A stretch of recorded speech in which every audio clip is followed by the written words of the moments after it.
Shalom Uvracha. Avec l'aide de Hachem, nous allons lire un midrash très étonnant, très intéressant. Et il me semble que ce midrash peut solutionner plusieurs problèmes psychologiques. Des problèmes que l'homme n'arrive pas à se débarrasser tous les jours et toute sa vie.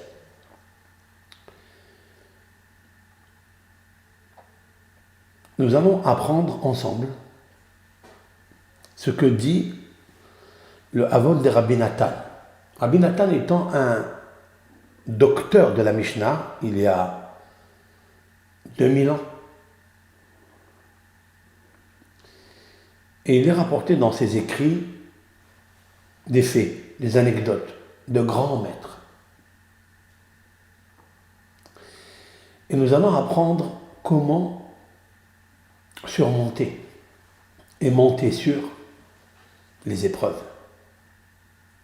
Comment montrer dans sa vie qu'on est capable de se maîtriser et quelle est la recette Emouna, croyance, qui nous fait dépasser et évacuer ces envies que l'homme a, qui le perturbent, toutes les turbulences. Je voudrais parler de la turbulence sexuelle. La turbulence qui s'agite en lui, qui habite en lui, qui est quelque chose de naturel. Il s'appelle le Yetzer Hara du Niouf, c'est-à-dire la débauche, la sexualité. Autrement dit, les relations interdites. La Torah nous a prescrit plusieurs ordonnances. Elle a répété ça maintes fois dans les péricopes et surtout dans Bereshit, surtout dans l'histoire du déluge, l'histoire du Maboul, où nous trouvons combien Akadosh Baruch Hu, il s'est mis en colère pour effacer le Dor à Maboul, la génération du déluge. Pour cause de Vatishahet Haaretz, Yishhit Kozera et Darko à la Haaretz.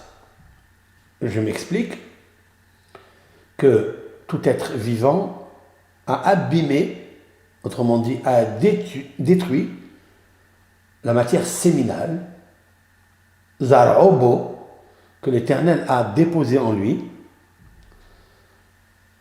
et il l'a gaspillée et il l'a détruite.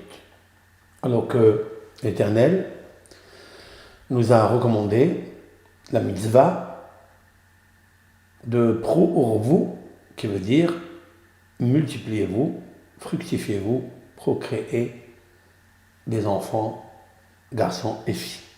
Et remplissez la terre de cela.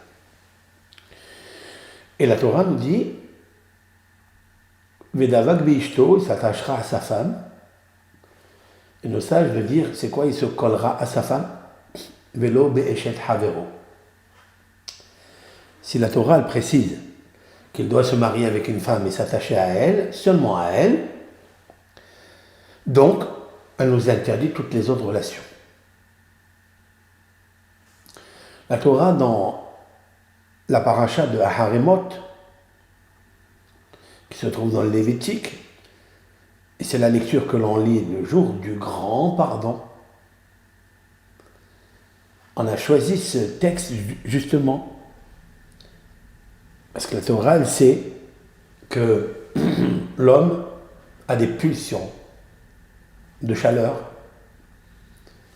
et il commet des erreurs, des fautes, des interdits qui ont des conséquences pour lui et pour ses enfants et pour toute la génération où il vit, des fautes graves, des conséquences gravissimes.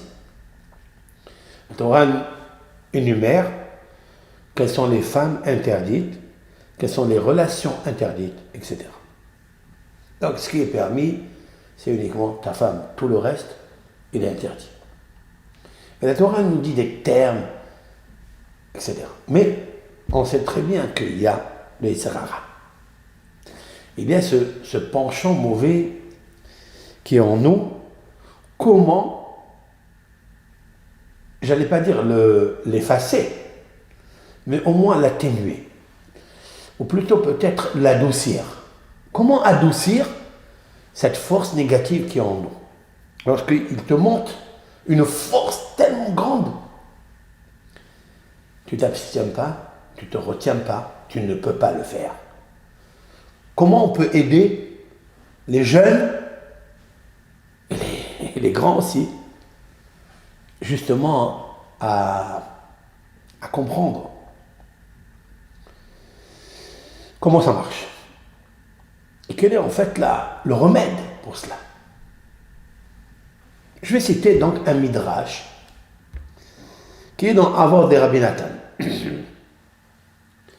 Yosef Hatzadik, lorsqu'on regarde la Torah, la Bible,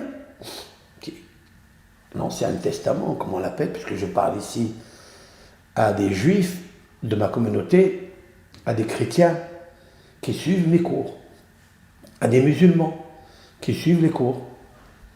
La Torah, elle a parlé de toutes les anecdotes que l'on peut rencontrer dans notre vie.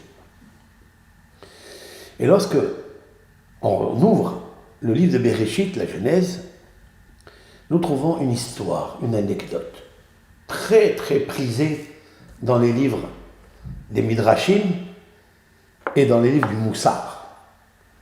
Nous apprenons de Yosef Hatzadik comment il s'est contenu et n'a pas tenu compte de ce que lui proposait pas moins que la femme de son patron. Lorsqu'elle lui dit explicitement « commerce avec moi », dans le terme de « shirva imi ». C'est la première fois où la Torah met en opérationnel, en exergue, une histoire comme ça. Ou en Égypte. Il faut savoir que l'Égypte, c'est le bas du corps. Jusqu'à l'Égypte, c'est-à-dire depuis le début de la création du monde, jusqu'à la péricope donc de Vayeshev, la section de Vayeshev, on parle du haut jusqu'à la nudité. Et dans Vayeshev, on parle de la nudité elle-même. Et la Torah nous dit que chez Ba'a Ota Harisha, lorsque est venue cette méchante femme, Haïta Me'anna Oto Bidvarea, elle le faisait souffrir avec ses paroles, avec ses mots. M-O-T-S. Amralo, elle lui a dit. Donc il s'est trouvé seul dans le palais du roi. Ce jour-là, il n'y avait personne, dit la Torah, mais en ish, mais un shamakom, sham babaït. Il n'y a aucun homme de l'endroit à l'intérieur de cette maison. Où ils sont allés, disent nos sages, ils sont allés fêter l'anniversaire du pharaon. Et donc, Poutifar, donc le patron, si l'on peut dire, de Yosef, est allé aussi honorer le roi. Elle, cette femme, qui s'appelle Zélicha, a fait semblant qu'elle était malade. Et puis elle est restée chez elle, en sachant que Yosef allait faire son travail quotidien, c'est-à-dire la comptabilité. J'ai dit la comptabilité parce qu'il est un texte très ancien du Targum Yonatan ben Oziel, qui était un disciple de Hillel, donc je parle ici avant la destruction du deuxième temple. Hillel Azaken. Un parmi ses élèves s'appelait Yonatan ben Uziel. Il a écrit un sublime commentaire en araméen. Et là, il dit, lorsque Yosef est venu faire son travail de Heshbonot, c'est-à-dire faire les comptes, c'est-à-dire l'inventaire. Et comme il est venu faire l'inventaire, elle a inventé une histoire d'être seule avec Yosef. Âgé de 17 ans, à peine sorti du ventre de sa mère. À 17 ans, c'est comme la Torah le précise, Ben Sheva Esrei Shana. Et puis, il se trouve face à elle, et elle lui dit des mots, M-O-T-S, au point où il a des mots, M-A-U-X, de tête. Des mots qui le fragilisent. Et Yosef Hatzadik, comment il va tenir? Mais qu'est-ce qu'elle lui dit? La Torah, il est marqué.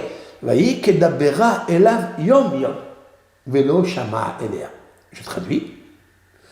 Et ce fut lorsqu'elle lui parlait jour. La combine et la force de la malice, de la ruse, du mauvais penchant qui l'habitait à cette femme, c'est de raconter yom, tous les jours. Bien sûr que tous les jours, elle ne lui a pas raconté la même chose. Elle lui a fait imaginer une nouvelle application, une nouvelle imagination, un nouveau fantasme. Et en fait, elle lui dit quoi? Et Rabbi Nathan, donc ce docteur de la Mishnah, a fait des recherches midrashiques, et il lui dit comme ça. Elle l'a fait souffrir avec des mots, M-O-T-S. Amralo, elle lui a dit, Ani ahavashra beveta hasorim. Moi, c'est-à-dire moi, la femme du patron, j'ai le pouvoir, je vais t'enfermer dans la geôle de l'Égypte. Si tu ne m'écoutes pas, j'ai la force de t'attacher et t'emprisonner à perpétuité. Tu pourriras en Égypte. Un enfant âgé de 17 ans, qu'est-ce qu'il peut, le pauvre, faire contre ces mots? Mais comme il était en fait comptable, il n'a pas tenu compte. Et il s'est retenu, compte tenu qu'il a tenu compte de son Créateur, qui tient tous les comptes, c'est-à-dire les contes et les contes, les histoires et les anecdotes.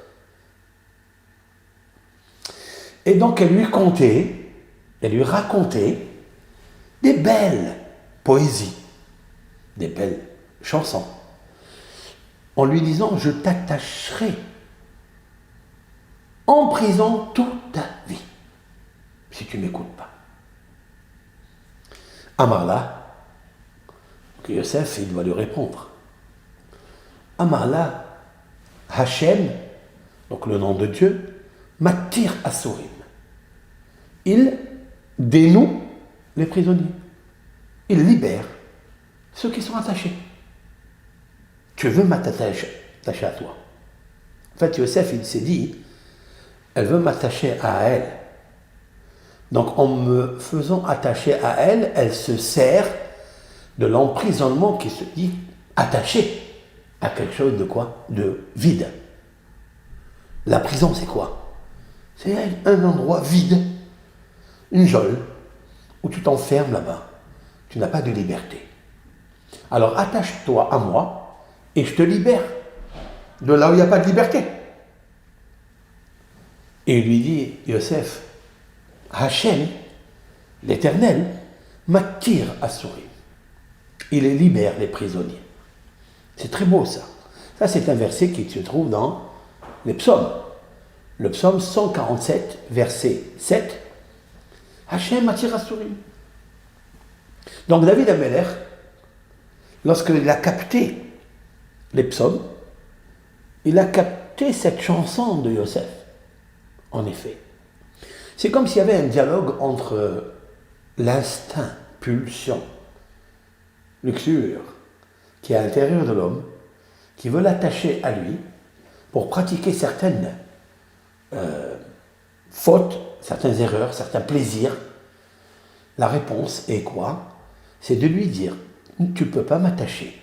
Même si tu me proposes de m'attacher à toi, de m'attacher au plaisir, Hachem m'attire à sourire. L'Éternel. Il est matière à sourire. D'où il a capté ça, David Ameller, dans les psaumes 147, de Yosef. Parce que pour la première fois, nous ne trouvons pas qu'il y a une personne qui s'est attachée en prison, à part Yosef. C'est qui est explicitement au moins dite. Et donc, Yosef, il lui dit, Hachem m'attire à sourire. Voilà une recette. Comment, lorsqu'il arrive à l'homme, une mauvaise pensée qui lui grignote la tête, qui lui crève la tête, qui le fait plonger dans un fantasme, d'une image, d'un fait. La seule raison de lui dire, tu veux m'attacher? Hachem m'attire à sourire. Amonai, qui est le nom de Dieu, m'attire à sourire. Cela veut dire qu'il faut se servir de ce nom pour se libérer de l'emprisonnement. L'emprisonnement est cette fois-ci sexuel. Les mauvaises pensées. Très bien. Amralo, elle continue, elle ne s'arrête pas. Parce que même si vous avez la plus grande émouna, même si nous possédons le pouvoir des ségoulottes, c'est-à-dire de la émouna, la plus grande, il faut savoir que le Yetzer Hara, il connaît toutes tes combines. Et c'est quoi le Yetzer Hara? C'est l'amour de soi. C'est l'amour du plaisir. Il ne s'arrêtera jamais, il n'abdique jamais. Tu l'as gagné 1000 fois, il reviendra 100 000 fois. Parce qu'il est en toi, c'est toi. C'est le toi inférieur qui est en toi. Il veut que tu habites avec lui sous le même toit, avec un T, pour t'effacer, pour te réduire, pour t'introduire et te réduire en poussière, en pauvre, en mesquin. Il veut te voler ta joie. La première réponse que tu lui dis à cette imagination, qui s'appelle la femme de Potiphar, en fait, qui s'appelle Zélicha. Mais en fait, Zélicha, Rabbi Haim Vital, qui a vécu au XVIe siècle, disciple du Ari Akadosh, il a amené au nom de Ktav Asher, un livre sacré, que Zélicha, c'est le nom, le prénom de la femme de Potiphar. Et c'est quoi en fait? Ça me change quoi? La valeur numérique. Zélicha, valeur numérique, Zona. Zona, c'est-à-dire prostituée. Lorsque le mental se mêle au supermental et au subconscient mental, le neuro-sagesse de l'homme, eh bien, qu'est-ce qu'il lui dit? Fais de la prostitution dans ta pensée. Et emprisonne-toi, attache-toi en amour avec cette pensée. La seule recette qu'il faille faire intervenir pour ne pas tenir compte de tous ces contes qu'il te raconte, eh bien, c'est Adonai m'attire à Sorim. L'Éternel, de miséricorde, qui a la puissance de l'omniprésence, parce que le nom Amonai, c'est écrit Yud-Ke, Vav-Ke, Hayahu Ve'yihye. Il est, il sera et il est présent dans le passé, dans le futur, et combien dans le soleil présent. Donc sers-toi de ce nom et dire Adonai, le Seigneur maître du monde, m'attire à sourire. Il libère les prisonniers. Ce n'est pas les prisonniers d'une geôle physique, mais d'une geôle intellectuelle qui vient à cause du mental mortel et qui veut tuer la personne. Il veut tuer la spiritualité qui est en toi. Il veut tuer la vie qui est en toi. Alors dis-lui, Adonai Matir Asorim. Waouh! Rappelez-vous qu'il se trouve cette phrase dans le psaume du grand psalmiste David Ameller, le roi David. Psaume 147, verset 7. C'est très bien qu'il se trouve ici. Et ça n'est pas pour rien qu'il se trouve dans le psaume 147 et verset 7. Verset 7, parce que 7 c'est le chiffre de la matérialité. Le verset 7, c'est aussi le chiffre dans la Torah pour le judaïsme, pour la communauté juive. C'est le Shabbat. Le Shabbat qui est dirigé par la planète Saturne. En hébreu, Shabbatai. Ça correspond très bien. Shabbatai, c'est Saturne. Lorsque Saturne, dans ta tête, il y a une urne où il faut voter. C'est l'inactivité. C'est le repos. Comment faire le repos de tout ce qui se bouscule dans ta tête? Comment arrêter ces vagues de tsunami qui te pressent et t'emprisonnent pour te noyer dedans? Adonai Matir Asurim. Et elle en a 7 visages. Voilà pourquoi elle se trouve dans le chiffre 7 du psaume 147. Parce qu'en fait, la recette, c'est quoi? C'est Adonai Matir Asurim. Tu m'emprisonnes? Ça veut dire quoi? C'est ton pouvoir, mais le pouvoir de tous les pouvoirs. C'est Adonai Matir Asurim. Voilà ce qu'il lui a répondu. Et comme c'est le chiffre 7, parce que le chiffre 7, c'est le fantasme. L'homme habite 7 jours dans la semaine. En fait, les 7 jours qui le font habiter dans les 7 forces de la négativité. Et lui prennent toute sa vitalité. Parce que le 7, c'est la valeur numérique théosophique réduite du nom du serpent. En hébreu, parce qu'en français, le serpent ne veut rien dire. Car il y a des chiffres et des lettres, et les lettres font lettres apostrophes, et qui font apparaître toute la dimension dimensionnelle de ce monde, de sa matérialité, de sa spiritualité, de la vie de tous les jours. Le serpent tourne pendant 7 jours. Et c'est la raison pour laquelle il ne faut pas lui donner la chance de tourner et de te faire tourner le jour du Saturne, du Shabbat. Parce que le chiffre 7, c'est le Shabbat. Et le Shabbat, c'est l'inactivité. C'est le repos du serpent. Parce que le nom du Nahash, qui veut dire serpent, sa valeur numérique, je vais vous la décomposer. Nun, Het, Shin. Nun, 50. Het, c'est la lettre 8. Valeur numérique 8. Shin, c'est la lettre 300. 300. 5 et 8, 358. Nahash. Qu'est-ce qu'il veut ce chiffre me dire? En fait, le secret que recèle ce mot, c'est sa source. Sa source théosophique réduite, 3 et 5 et 8, 3 et 5 est égal à 8, 8 et 8 est égal à 16, 1 et 6, 7. Voici le chiffre du serpent.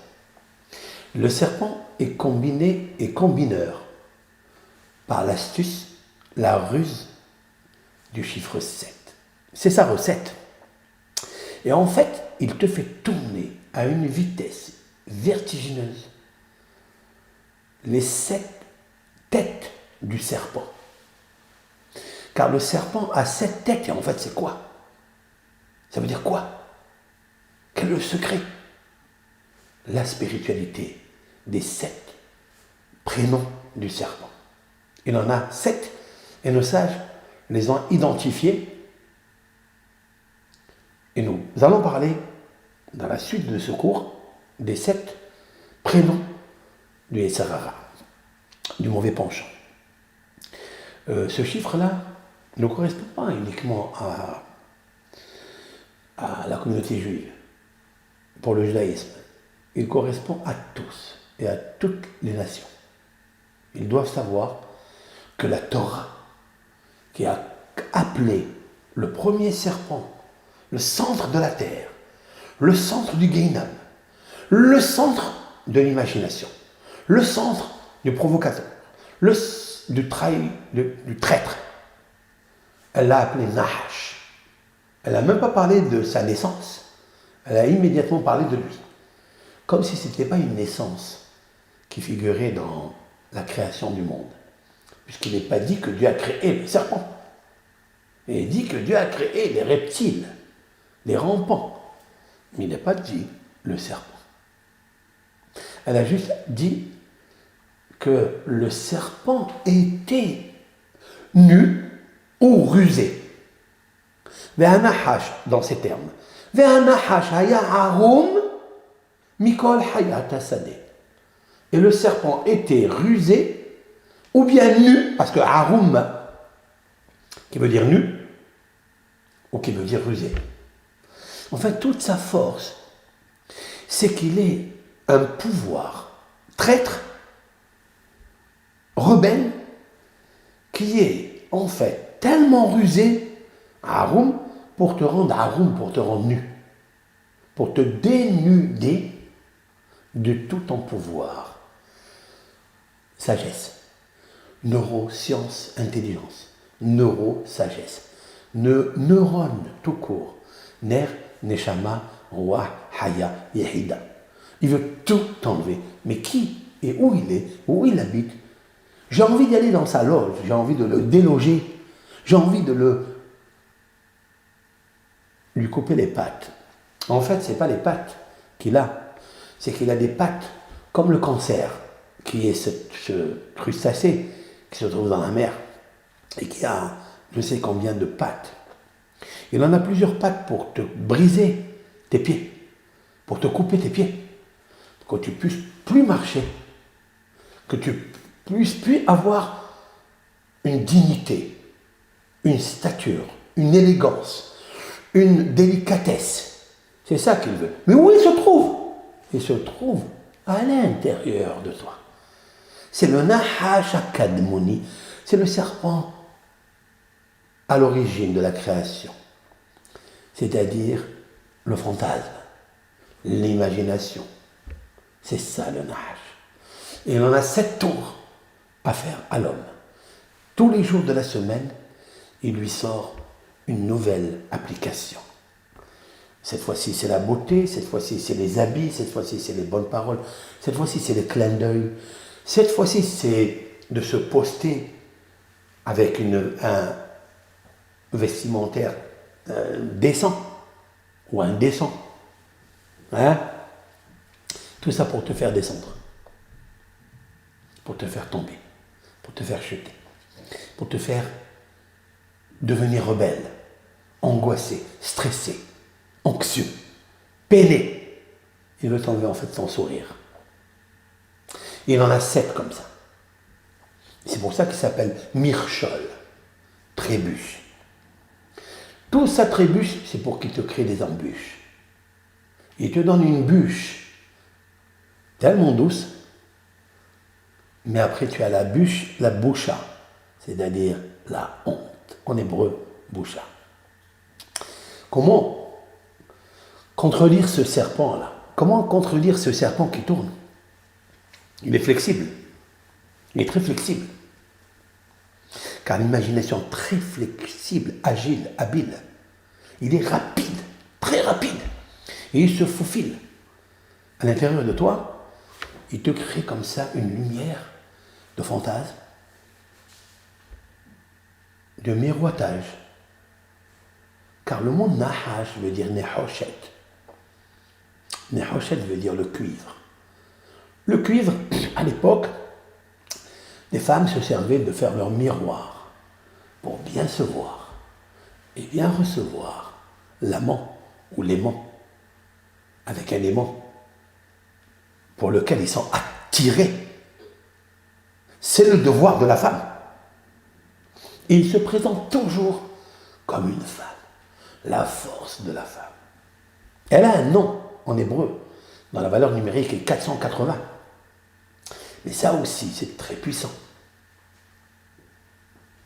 Et donc, elle vient avec des miroitages, et à tout âge. Car il y a un adage qui dit que le serpent est celui qui va t'entourer pour t'étouffer. Il va t'entourer de quoi en fait? Il va t'entourer de belles choses. Car vous voyez les anneaux qu'il a. Il y a plusieurs anneaux dans le serpent. Enfin, il te tourne avec des anneaux. Parce que sa force, c'est la forteresse. C'est de rentrer dans un pétrin qui ne pétrit plus. Dans une forteresse, tu restes dedans et tu te préserves. Tu risques de mourir dedans. C'est ça l'anneau. L'anneau, c'est inversé dans les psaumes. Saviv, Rechaim, Italachu. Saviv, c'est autour. Rechaim, les méchants. Italachu, ils marchent. Toutes ces démarches du serpent qui s'appelle Racha, qui s'appelle le méchant, c'est de te rentrer dans ce rang, dans cet anneau, et il te laisse là-bas. Et c'est un anneau sans issue. Une forteresse sans issue. Et c'est ce qu'elle faisait, cette femme-là. Zélécha. Alors c'est pourquoi ça s'appelle Zélécha? Parce que c'est la valeur numérique Zona. Zona, c'est prostituée. Pourquoi on l'appelle Zona? D'où vient le mot Zona en hébreu? Pourquoi elle s'appelle Zona, prostituée? Parce que Zona, c'est Mazon. Mazon, c'est nourriture. Parce qu'elle te nourrit. Parce que tu as besoin de sa nourriture. Et quelle est sa nourriture? C'est le fantasme.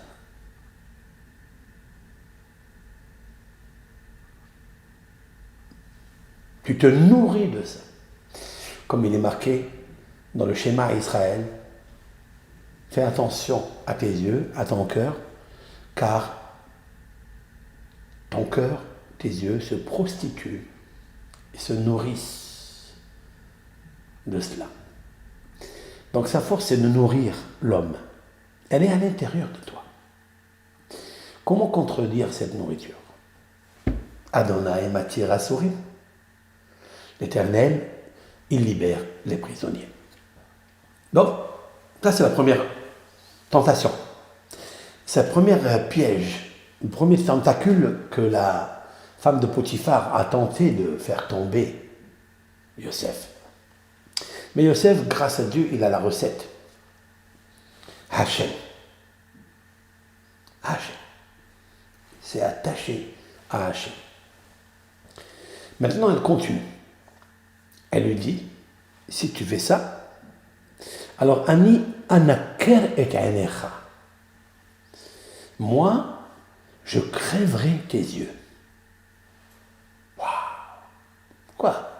Cet homme-là, pour lequel tu désires d'avoir un commerce, d'avoir un enfant, d'être avec lui, tu deviens celle qui va lui crever les yeux, alors qu'il est dit sur Yosef Hatzadik qu'il avait des très beaux yeux. Ça veut dire que le Yetzer Hara, quand tu ne l'écoutes pas, qu'est-ce qu'il fait? En fait, il te crève les yeux, quoi. Il est capable. Et pourtant, il a voulu te donner sa nourriture. Il t'a fait tomber dans un piège de fantasme. Exceptionnel. Il t'a offert des images. Il t'a montré son corps. Quand un homme il regarde un beau corps, il est fasciné. Il est ébloui. Et il est émerveillé même. Surtout si ce corps est très beau. Il est différent des autres.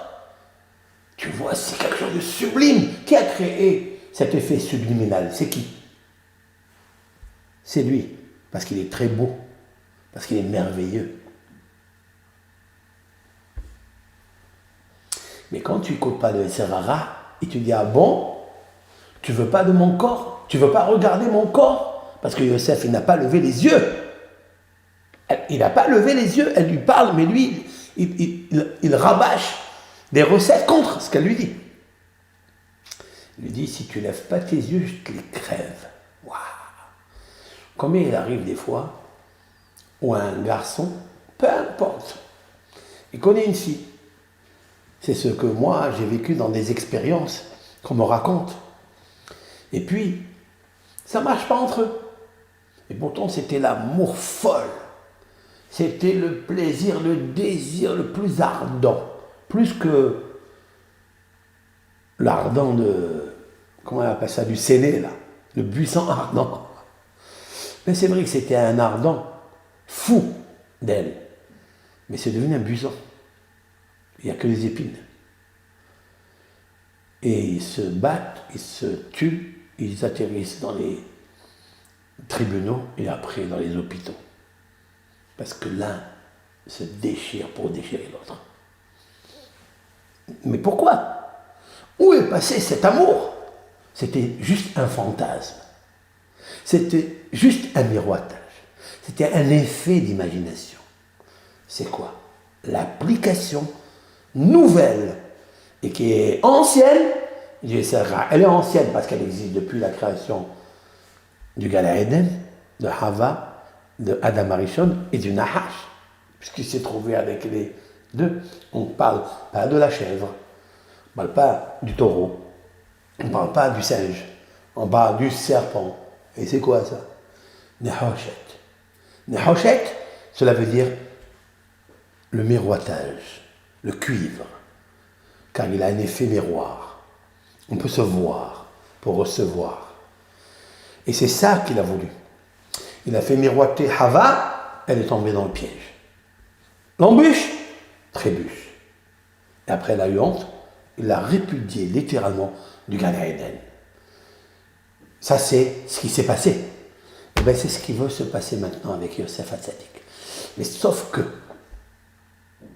là, l'endroit, le jour et l'âme.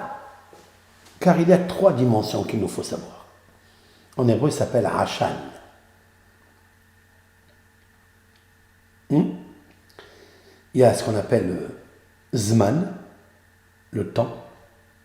Il y a ce qu'on appelle le Nun, le Nefesh et le Makom.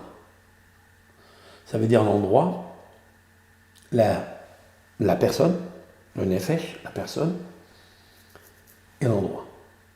Endroit, temps, personne. Voilà. Il faut savoir ça. Yosef, c'est la personne. La femme de Potiphar, c'est la personne, avec une vie à l'intérieur d'elle. Yosef, une vie en lui. Lui, il a grandi dans la maison de Jacob, de Yaakov, dans la Torah, dans l'éducation en Eretz Israël, Eretz Canaan. Il a grandi dans l'étude avec son père, puisqu'il lui a enseigné toute la Torah, toute la philosophie de la Torah. Et elle est dans un endroit d'idolâtrie et de luxure dans le comble. La magie, les sortilèges, la beauté, l'esthétique. Alors quand vous faites rencontrer une femme qui est de l'esthétique avec un homme qui est de l'éthique, qu'est-ce qui reste? Un tic. Alors, bien sûr que la tactique qu'elle lui a proposée, il lui faut une recette informatique pour la contredire. Et ça, je vais vous la dire de suite, cette recette informatique. Parce que l'informatique, il est là. Parce qu'il informe. Mais là, c'était une femme en physique, en vrai, devant lui. Et tout seul, il n'y a personne. Il y a elle et lui et la Neshama de Dieu qui est là. Il n'y a pas un homme, il est écrit dans le texte, mais il y a quelqu'un d'autre qui n'est pas un homme, qui est Hachem. Donc elle lui dit, écoute-moi bien, où tu fais ça? ou bien je t'emprisonne, j'ai le pouvoir. Il dit, Hachem m'attire à sourire. Psaume 147, verset 7. Tu veux pas? Ok, lève les yeux. Tu veux pas lever les yeux? Eh bien, je vais les crever. Je vais te les crever. Elle devient méchante, là. C'est une tigresse qui devient un tigre, qui l'agresse. Et lui, il lui dit, quoi alors? Adonai pokea ivrim. L'Éternel ouvre les yeux des aveugles. Où il est marqué ce verset? Dans le psaume 147, verset 5. Khamsa alia. Verset 5, Yosef lui dit, Khamsa alik. Tu veux me crever les yeux? Qui a créé les yeux? C'est l'Éternel. Mais ce verset se trouve dans le psaume 147, verset 5. Qu'est-ce qu'il fait là-bas? Lorsqu'il lui dit Hachem pokea ivrim, Dieu, il ouvre les yeux des aveugles. Wow. Là, je vous dis un sod qui me vient comme ça, directement du ciel, qui n'est jamais artificiel. Il est essentiel. C'est quoi? C'est qu'en effet, ici dans l'œil, et dans l'œil, il s'appelle Aïn. Aïn, comment ça s'écrit Aïn? Aïn, Yud, Nun. Oui, j'appelle. Aïn. En hébreu, dans sa phonétique, c'est Aïn. Oui, très bien. Aïn, Yud, Nun. Il faut connaître l'alphabet pour suivre ce cours. Mais c'est facile. Il y en a 22 lettres avec leur valeur numérique. Et c'est ça toute la dimension et la beauté de ce secret incommensurable. Les lettres de la Torah et leur dimension numérique. Aïn, Yud, Nun. Parce qu'il s'écrit Aïn, une lettre, mais on l'épelle avec 3 sonorités. Aïn. Pourquoi? Sa valeur numérique. Aïn, c'est 70. Oui. Yud, c'est combien? 10. Tu peux parler aussi. Nun, 50. Alors, j'ai 50, 10 et 70. Ça me fait combien? Ça me fait 130. Très bien, 130. Alors, pourquoi ce chiffre-là correspond à l'œil? C'est par hasard ou il y a ici quelque chose de structuré de là-haut, du Créateur? Et c'est la raison pour laquelle j'attire toutes les communautés, que ce soit chrétienne, que ce soit musulmane, où l'on ne peut pas obtenir ce que je vais vous dire maintenant par d'autres langages que le langage hébraïque, celui que la Torah a parlé, celui dont Moshe Rabbeinu a diffusé. La Torah, la Bible. Je répète toujours, le livre le plus vendu et le plus mal lu. Pourquoi Aïn, il a les chiffres Aïn, Yud, Nun, dans sa valeur numérique, je viens de le dire, de citer, 130. Oui, je répète, Aïn, c'est 70. Le Yud, c'est 10. Le Nun, c'est 50. Cela me fait 50, 10 et 70, ça me fait 130. C'est ça? Il me donne quoi, ce chiffre-là? Il veut faire quoi, en fait? Je prends 130. Ok? Si le chiffre, il existe, c'est qu'on peut le diviser par le chiffre 26. Le chiffre 26, c'est Yud, Ke, Va, Ke. C'est le nom de Dieu que Moshe Rabbeinu, notre prophète, le prophète des Juifs, de la communauté des Juifs, Moshe, qui va naître donc dans le livre de l'Exode, on arrive bientôt, ça va très vite, où il va naître en Égypte. On l'appelle Moussa, il s'appelle Moshe, ok? Et Moshe va être un des prophètes qui deviendra Adon Hanevi, le prophète des prophètes. Il est plus grand qu'Avraham Avinu dans la prophétie. Il est plus grand que Yitzhak, et plus grand que Yaakov, que tous les prophètes. Si moi, le petit Menahem, j'ose dire avec force et avec toute sincérité et honnêteté que Moshe Rabbeinu est plus grand. Vous avez vu l'audace, l'effronterie que je suis en train de faire, en train de pratiquer. Il est plus grand que Abraham. Wow. Abraham est un grand prophète. Et moi, petit comme je suis, j'ose dire que Moshe Rabbeinu est plus grand que Abraham. Ça n'est pas une effronterie, ça. Alors comment je peux encore oser le dire et le redire? Ça n'est pas moi qui dis, c'est Maïmonide qui dit. Adon al-Nevi'im. Il est le Seigneur des prophètes. Car il est arrivé à une prophétie que les autres n'ont pas perçue, acquise.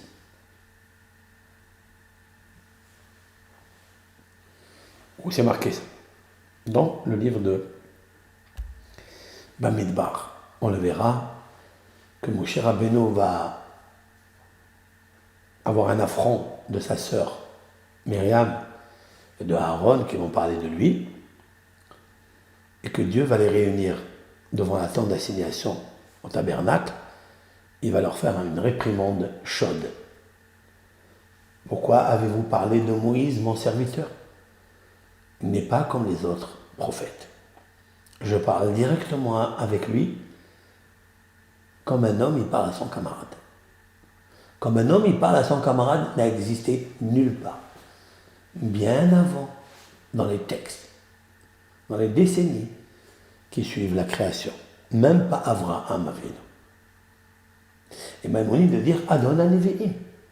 Il est le Seigneur des Seigneurs. Mais ça, on va le voir.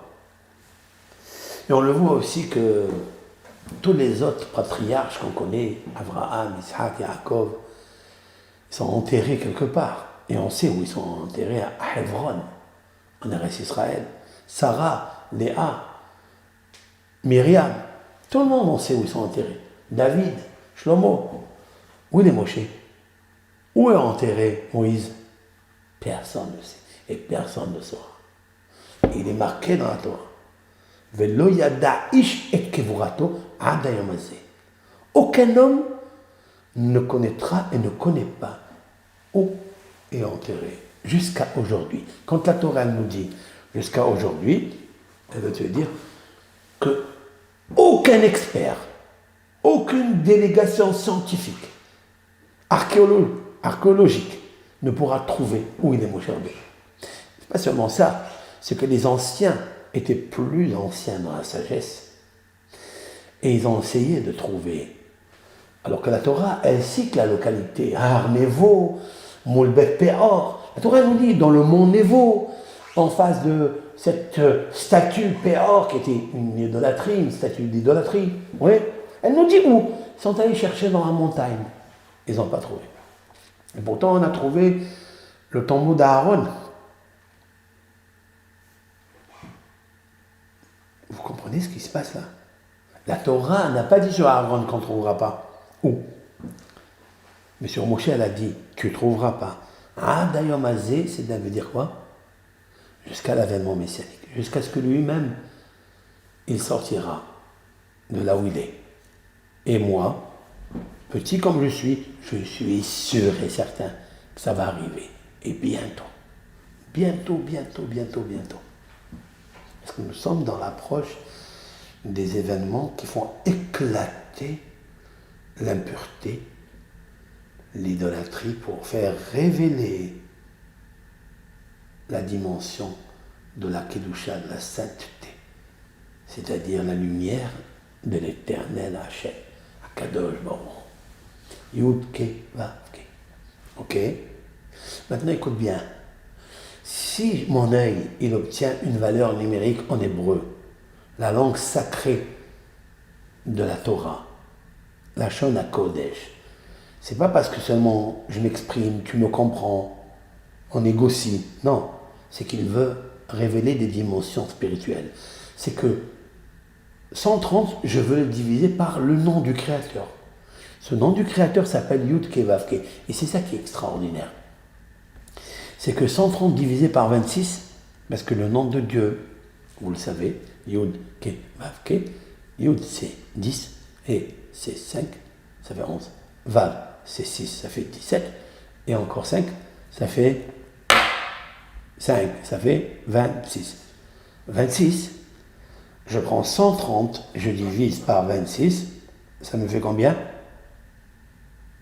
Ça me fait 5. 5 fois 6, 30. Voilà. 2 fois 5, 10. Voilà. Ça fait 5 fois. Donc j'obtiens 5 fois le nom de Dieu, 26, dans l'œil. Ça veut dire quoi? Pour ça on dit 5 sur 5. Et on dit 10 sur 10. Quand on parle d'optique, on dit 10 sur 10. Pourquoi? Parce qu'il y en a 5 ici, et il y en a 5 ici. Ça fait 10. Mais ils sont doublés. Autrement dit que l'œil, il a 5 fois le nom de Dieu gardien sur lui. Oui? Alors quand cette méchante-là, cette pervers de la femme de Potiphar, elle lui dit, si tu ne commerces pas avec moi, je t'emprisonne. Il lui dit, Hachem m'attire à Sourim. Il lui dit, Hachem, c'est Yud Kevavke, m'attire à Sourim. Ne t'inquiète pas, il me libérera de cette prison. Alors il dit, tu fais pas ça, je crèverai tes yeux. Ah, elle veut enlever le 10 sur 10. Alors elle lui dit, Hachem, nous, Pokeah Evrim, l'Éternel, il ouvre les yeux des aveugles. Pourquoi? Il se trouve ce verset dans le psaume 147, verset 5, parce qu'il y a 5 fois le nom du nom de 26 à l'intérieur de l'œil. Maintenant 26 et 26 multiplié par 10, ça fait combien? C'est 260. C'est 10 fois le nom de Hachem multiplié par 10. Et 260, c'est un chiffre très puissant. Très puissant. C'est lui le 10 sur 10. Donc elle ne peut rien faire contre lui. Alors elle lui dit, Amralo, elle continue, elle ne s'arrête pas. Ani erfof et komater. Eh bien, je plierai ta stature, ta prestance. Waouh. Elle veut le courber. Amarla Adonai Zokef Kefoufi. L'Éternel, il redresse les courbés. Il se trouve, ce verset, il se trouve dans la chanson du psaume 147. C'est incroyable. C'est magnifique. Amralo, elle lui dit, Ani ose otra racha. Il lui dit, je te rendrai racha. Ça veut dire quoi? Qu'est-ce que je te rendrai racha? Mais s'il fait la avera, il va devenir aussi racha. Non?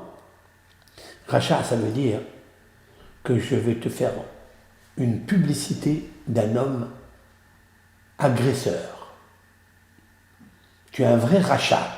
Tu es rentré chez moi pour commettre un viol. Voilà ce que ça veut dire. C'est ce qu'elle fera par la suite. Qu'est-ce qu'il lui dit? Adonai Ohev Tzadikim. L'Éternel aime les justes. Il est juste parce que Yosef Hatzadik, il lui dit quelque chose qu'on va bientôt dévoiler, enfin, ce que la Torah nous dit. Il lui dit, comment je vais faire cette grande méchanceté? Car tu es la femme de mon patron. Je ne peux pas la toucher. Tu es le seul pain qu'il mange. On voit de là que la femme est comparée du pain, parce qu'elle amène la bénédiction.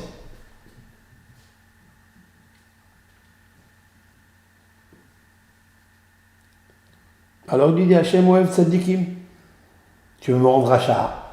Mais Dieu, il aime les justes. Amralo ani oseotra aramai. Il lui dit, ce que je vais faire, tu es juif. Je vais te rendre un goy. Aramai, ça veut dire un goy. C'est-à-dire un homme qui n'a pas l'unicité de Dieu. dans ce terme-là, qui ne sert pas le Dieu unique. Unique, sans faire des mélanges. Ça, Aramai. Amarla, Adonai Shomeret Gerim. Il est l'Éternel, il protège Gerim, les étrangers. Quel est le rapprochement qu'il y a avec il protège les étrangers avec ce qu'elle lui dit? Parce que si quelqu'un il sert un Dieu étranger, d'accord, à part le Dieu unique, ben il est étranger. C'est ce qu'elle lui dit. Il lui dit, je veux te rendre un étranger. Alors, je m'entends bien ce que je dis là. Celui qui a la foi en un seul Dieu, c'est qu'il ne pratique pas l'idolâtrie, qui est un Dieu étranger. Elle lui dit, je te rendrai un Dieu étranger. Il lui dit, mais Dieu, il aime, il protège les convertis. Ça veut dire, même si tu me rends un jour une personne comme toi, tu veux m'enlever l'étiquette de juif parce que je suis hébreu, parce que je viens de Eretz Israël, la terre de Yaakov, la terre que Dieu a promis à Abraham, Isaac et Yaakov. Pour nous, ce qui est dans la Torah. Eh bien, tu vas me rendre une autre nation, une autre identité, carte d'identité. Eh bien, Hachem, Shomeret Gerim.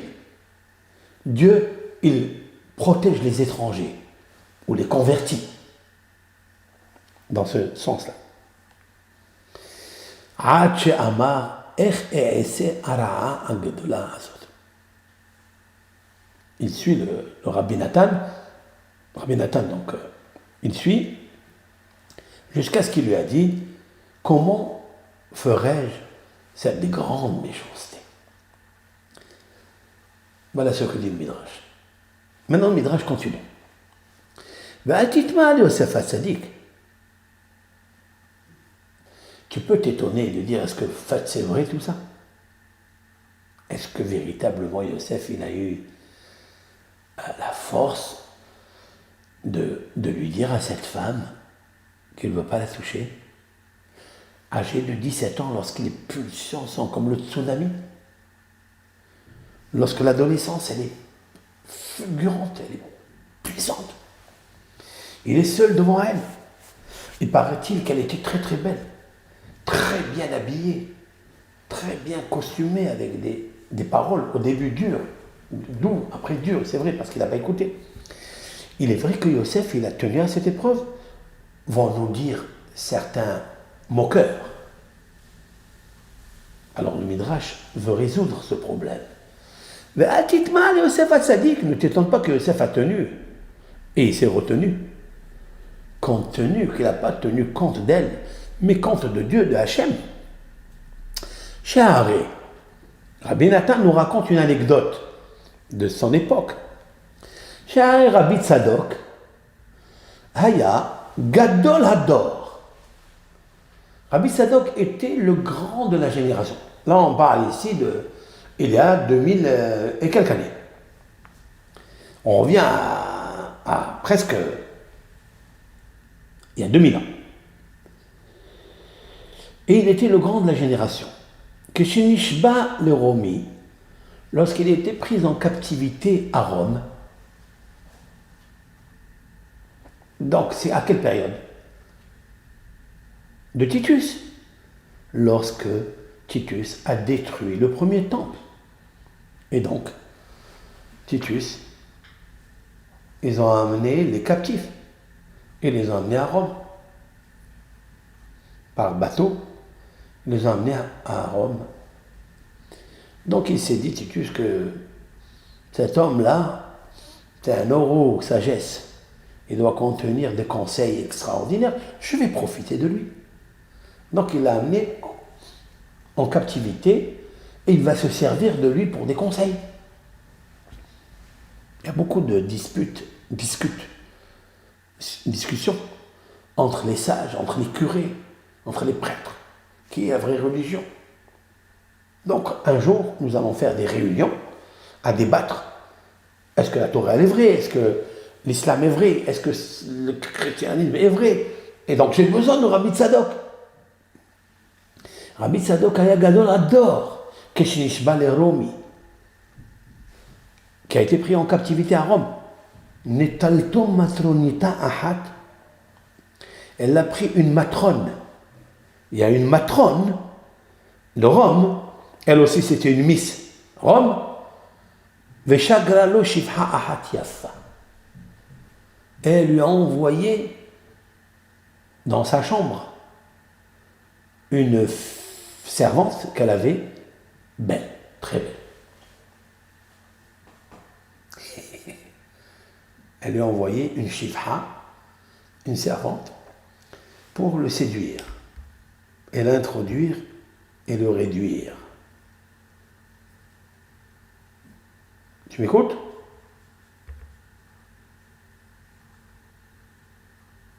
Eh bien, Kevan Shera'a Ota, lorsqu'il l'a vu, Nathan Enav Bakoten, il a mis ses yeux, il a détourné ses yeux dans le kotel. Ce n'est pas le kotel, le mur des lamentations. Le kotel, la chambre. C'est le mur de la chambre, là où il était.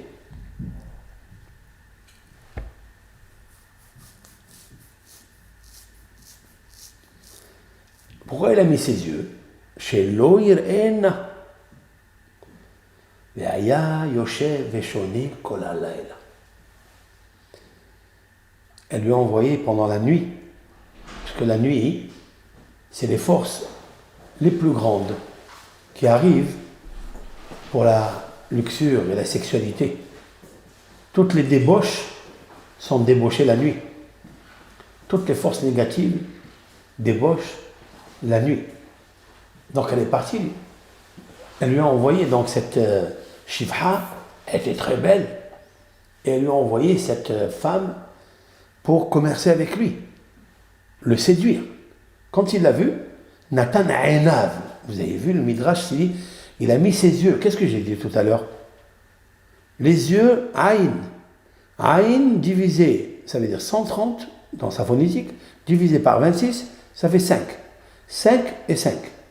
Il a mis ses deux yeux pour ne pas le regarder, Aïn Shaitan, comme on dit. Il lui a mis Aïn Shaitan. Il lui a mis les yeux dans le Satan. Comme dit la Gemara, Gira be'ina de Satan. C'est-à-dire, Gira, ce sont les flèches dans les yeux du Satan. C'est quoi les yeux du Satan? Il existe le Satan avec les yeux? C'est que tes yeux, quand ils voient quelque chose de très beau, il devient un Satan. Et pour contredire à Satan, il faut le gronder à ses yeux du Satan. Et qu'est-ce qu'on dit à ses yeux du Satan?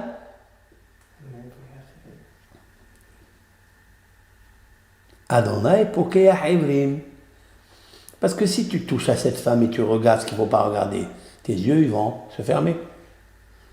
Ils vont être aveugles. Tu ne pourras plus voir les 5 fois 26. Parce que 130 divisé par 26, ça fait 5. Et les 5, tu ne pourras plus voir le nom de Dieu. Vous écoutez? Et tu pourras perdre les 5 dimensions de l'âme. Nefesh, Ruach, Neshama, Haya, Yehida. 5. Voilà pourquoi il y a 5. Parce que le nom de Dieu est subdivisé en donnant des lumières nucléaires à chaque partie de l'âme. Il y en a 5. Nefesh, l'âme végétative. Ruach, l'âme évolutive. Neshama, l'âme émotionnelle. Haya, l'âme vivace. Yehida, l'âme unique. Elles existent parce que Dieu les a introduites à ta naissance. C'est à toi de les travailler, de les dévoiler et les faire briller. Qu'est-ce qu'il a fait Rabbi Tzadok et Betzedek? Il a tourné Haïm. Il a tourné ses yeux sur le kotel. Voilà, il dit Nathan Ena Bakotel, chez Loïr Ena, pour ne pas la voir. Ve'aya Yoshev Veshone Kol halayla.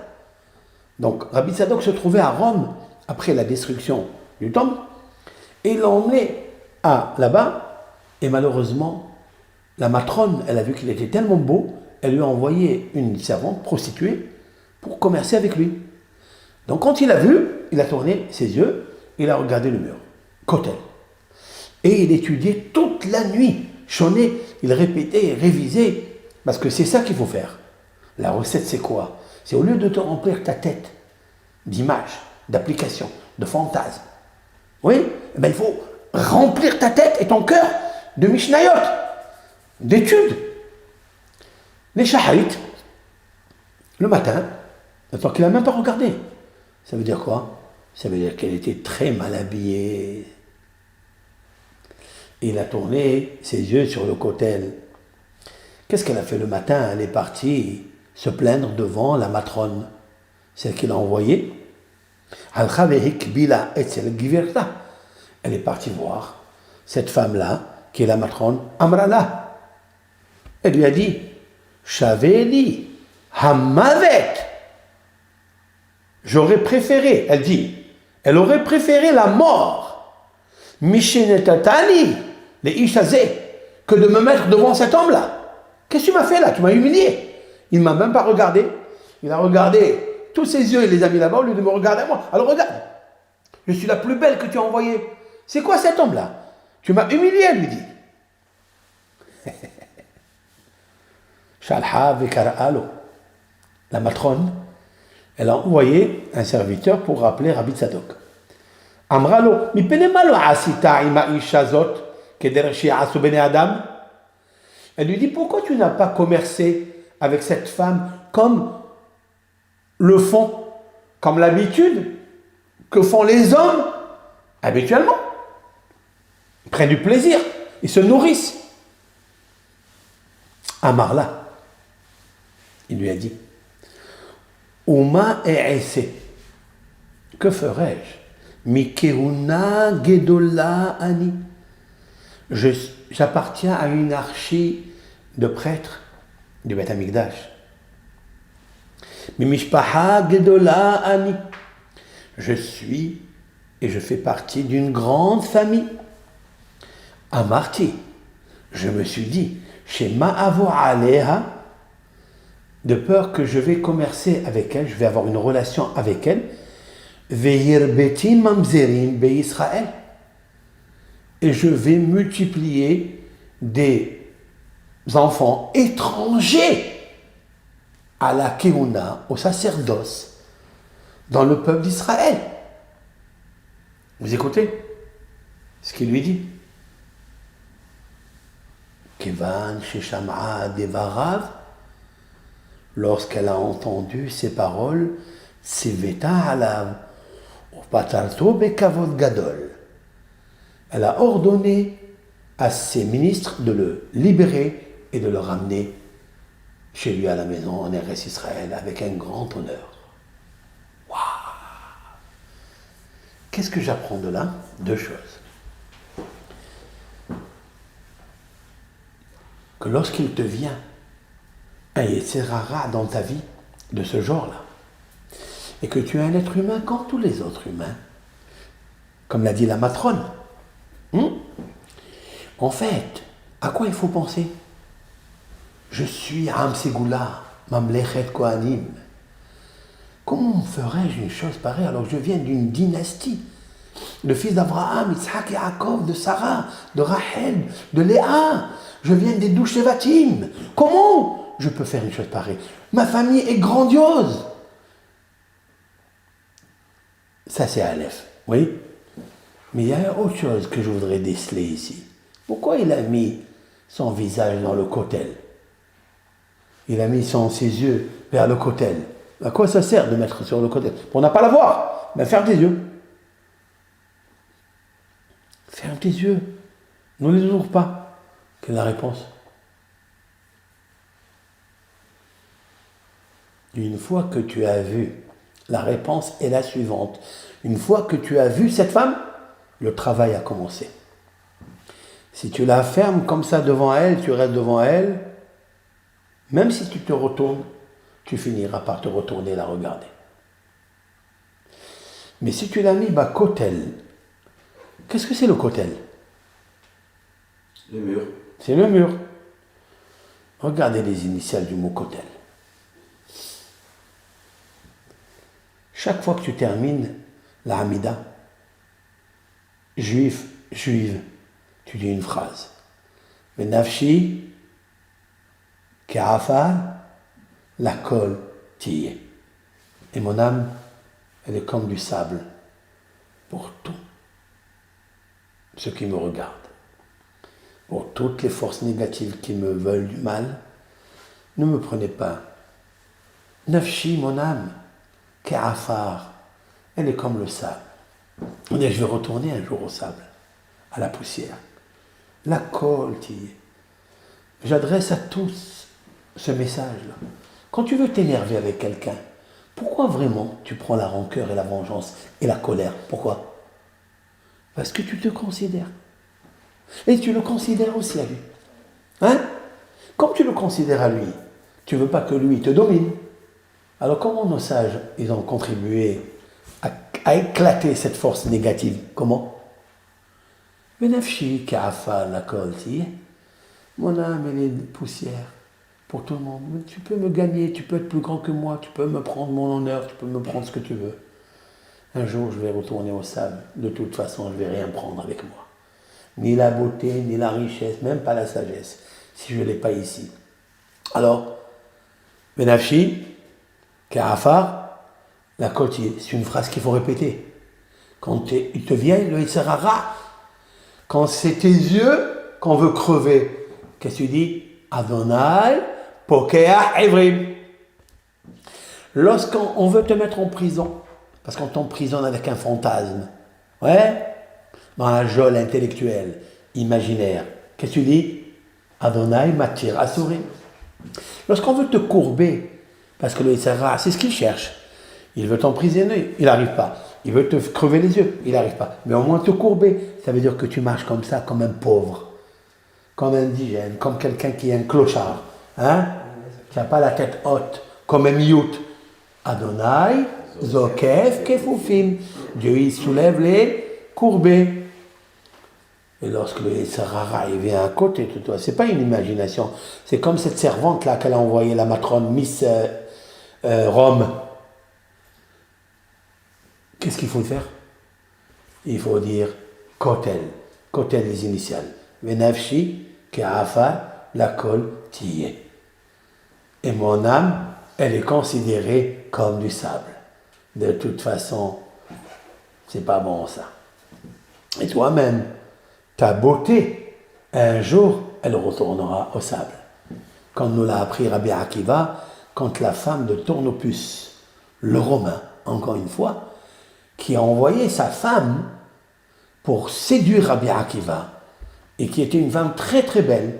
Et Rabbi Akiva, quand il la voit, il fait beaucoup de recettes, beaucoup de choses, mais une des choses qu'il fait, c'est qu'il lui dit que tu retournes au sable. Parce qu'un jour, tu vas retourner au sable, et toute cette beauté va être ensevelie, elle va être usée. Alors ne t'utilise pas pour m'user, car je ne veux pas m'amuser et user mon âme. Amuse. Donc laisse-moi tranquille. Même si tu t'appelles la femme de je ne sais qui. Vous comprenez? Et donc c'est ça qu'on voit chez Rabbi Tzadok. Vous écoutez cette histoire fabuleuse. Voilà Rabbi Tzadok. Un jour, quand j'ai lu ce midrash, j'ai dit mais en fait c'est une histoire qui s'est répétée de Yosef Hatzadik. Sauf qu'un jour il s'appelait Yosef. Et après, on l'appelait Tzadik. C'est tout. Parce que l'histoire ne fait que se répéter. Parce que comment elle a pu tenir Yosef? Parce qu'il dit, mais tu es la femme de mon patron. Et après? Tu es la femme de mon patron. Et après? Et alors? Mais toi, tu n'es qu'un serviteur. Mais qu'est-ce qu'il lui a dit, Yosef? C'est moi qui possède toutes les clés de ce château.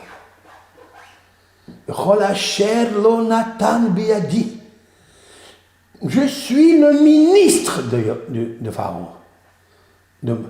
Tout ce qu'il possède, cet homme riche, qui est ton mari à toi, il me l'a donné entre mes mains. Donc Yosef, il s'est senti grandi. Il dit, pourquoi? Je ne suis pas un pauvre. Je ne suis pas quelqu'un qui manque de quelque chose. J'ai tout, sauf la femme. Et justement, je ne peux pas abuser de ça pour lui faire du mal.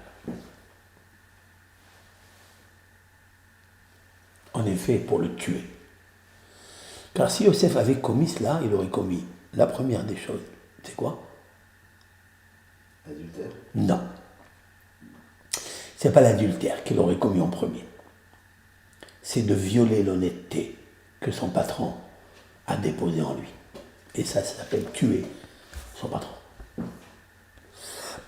Le crime. C'est un crime, ça. Et la deuxième,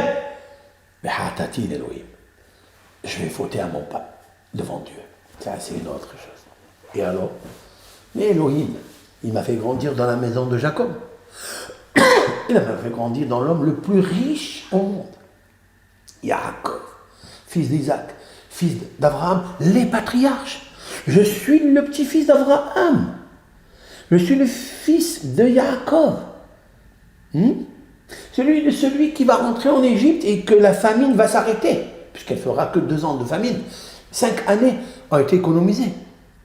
Je suis celui dont le pharaon l'a pris pour une idole. Dans l'Égypte, a cru qu'il était un dieu. Tellement il était saint.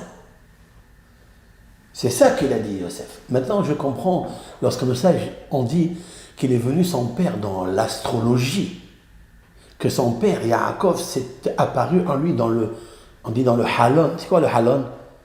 Dans la fenêtre. Mais quelle fenêtre? C'est la psycho-nucléaire. C'est astronomique, c'est astrologique.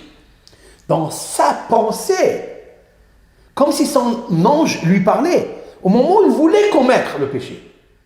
Et Yosef lui dit son père, mais si tu fais ça, tu vas devenir un berger de prostitution, et que ton nom ne sera pas gravé sur la pierre, qui est le shoham, l'onyx, dans le pectoral que portera Aaron, le grand prêtre, quand il rentre dans le Mishkan, dans le tabernacle, le premier jour, le jour de l'année, Kippour, l'endroit le plus saint du monde et l'endroit le plus saint du Mishkan.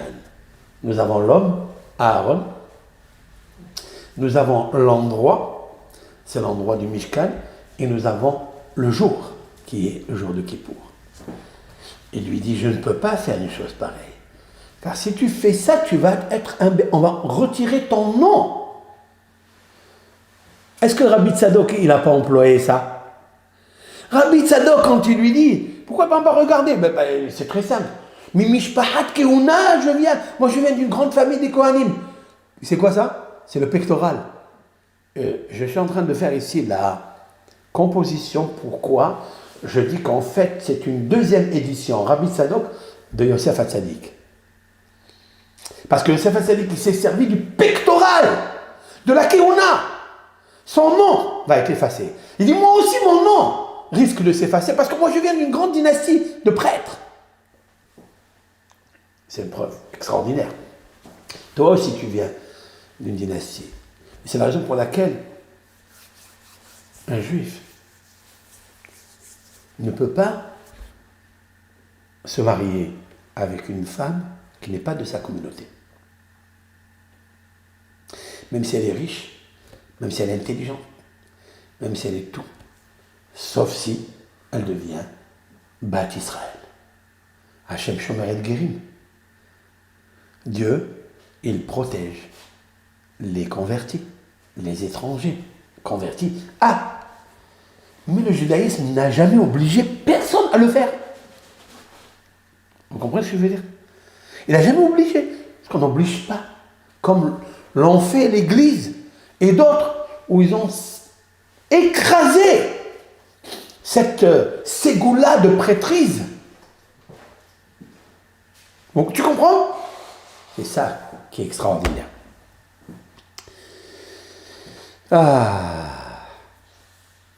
On continuera après avec l'aide de Hachem. Ça c'est un shiur qui est la suite du cours que j'ai fait vendredi par Parashat Miketz. Donc c'est une deuxième partie de ce cours qui est fort intéressant. Et nous allons, avec l'aide de Hachem, approfondir et sortir de là une recette, une émouna, que j'appelle moi toujours une ségoula. Le mot ségoula, c'est pas magique, hein, ça marche pas avec la magie, la sortilège. C'est comme quelqu'un, il m'a demandé dans un commentaire, mais d'où vous savez que ça va réussir, que ce que vous dites? Je lui ai dit, moi je ne sais rien, moi. Moi, ce que je sais, c'est que le mot ségoula, c'est émouna. C'est la foi. Quand tu as la foi, même pour quelque chose de banal, quelque chose de matériel, comme le dollar. Le dollar, des fois, il monte, parce que les gens croient. Ils ont acheté des dollars, ils veulent qu'il monte. Mais après, il descend, parce qu'il y a des gens qui ont perdu de l'argent, ils veulent qu'il descende, pour le revendre après. Vous comprenez comment ça marche? C'est la foi. Même ceux qui vont à Lourdes, enfin, je ne parle pas de Lourdes, je parle de le Talmud dans le traité Avodah Zarah, nous dit quelque chose de fantastique. Il dit, les gens mécroyants, qui ne croient pas en un seul Dieu, qui croient à plusieurs doctrines, vous voyez, plusieurs déesses, plusieurs élites, ils vont là où se trouve l'endroit, centre de la vie de la Avodah Zarah, ils amènent des enfants qui sont handicapés, ils amènent des enfants, des femmes stériles, qui n'ont pas d'enfants, ils les amènent et ils crient miracle, miracle, miracle, et ça marche. Et la Gemara dit quoi? Ça marche. Ça veut dire que la Avodah Zarah, ça marche. Oui, oui, ça marche.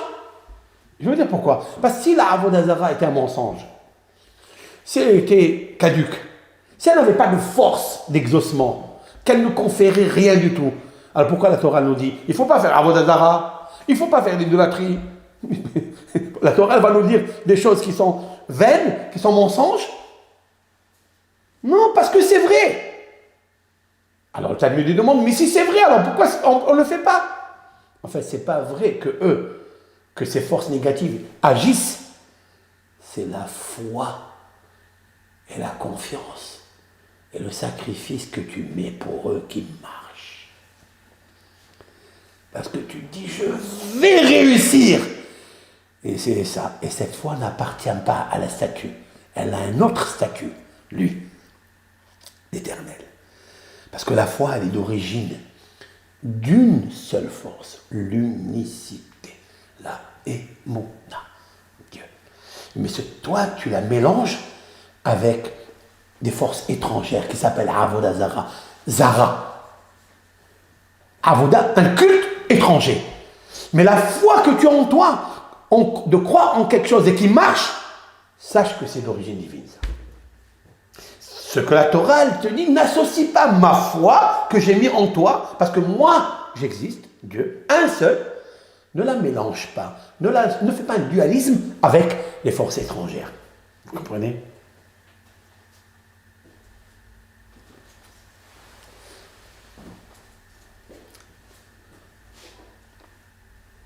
Voilà ce petit cours ensemble. On continuera avec l'aide de Hachem à la suite. Bon appétit pour ce cours et partagez-le.